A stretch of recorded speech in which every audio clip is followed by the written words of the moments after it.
वरई म्हणजेच भगर, ह्या तांदळापासून आज आपण उपवासासाठी उपमा बनवूया। हे लागणारं साहित्य आहे एवढं।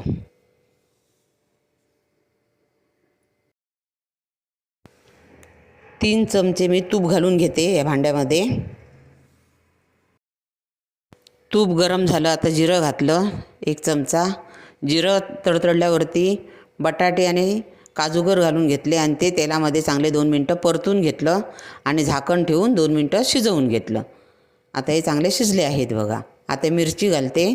वरीचे तांदूळ मी 5 मिनिटापूर्वी 2-3 पाण्याने स्वच्छ धुवून ठेवले होते आणि हे तुपामध्ये मी 3-4 मिनटं चांगले परतून घेणार आहे।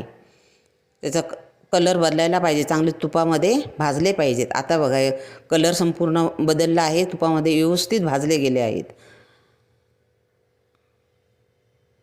आता उकळलेलं पाणी आहे ते मी घालून घेते। म्हणजे 1 वाटी भगर असेल तर आपण 3 वाटी पाणी घालायचं आहे आणि चांगले शिजवून घ्यायचे आहेत। आता मीठ घातलं आहे। मीडियम गॅसवरती आता झाकण मारून शिजवून घेते तांदूळ। आता 80-85% भात शिजलेला आहे।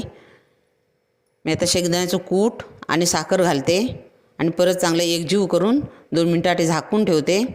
ही स्पेशल उपवासाची डिश आहे। कमी साहित्यामध्ये पटकन होणारा पदार्थ आहे। आता किसलेलं ओलं खोबरं घातलं। 4 ते 5 थेंब लिंबू रस।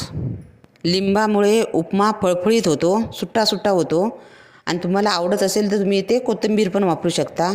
वरून 1 चमचा तूप घालते आहे। आपला उपमा तयार झालेला आहे। व्हिडिओ आवडल्यास लाईक, शेअर आणि सबस्क्राईब करा। संपूर्ण व्हिडिओ बघितल्याबद्दल धन्यवाद।